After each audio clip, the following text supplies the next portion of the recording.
They said, I want to see your work. I want you to show me how you got from there to there. And the blessing of a slow motion miracle is we literally get to see God in action. Remember that eclipse that just happened a few weeks ago? That's slow motion miracle right there.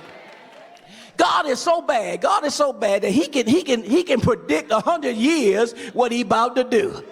So now y'all get y'all's cameras, I'm going to do something. The moon is moving 2,280 miles an hour.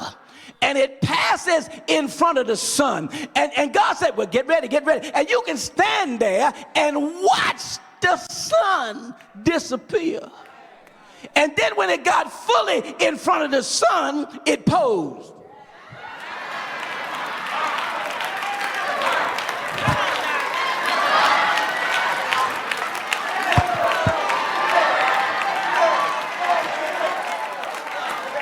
Y'all only got 4 minutes. Hurry up and take this picture.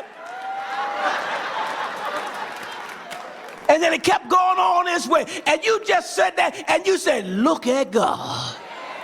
Have you ever had a look at God moment? I mean, where God blows your mind. He does stuff, and you see him work it out right in front of your face. You saw the moon come in front of the sun and keep going. Look at God. Watch God. Watch God. That's all you can do. Just watch him work. So you wait for God. You watch God. Then you walk with God.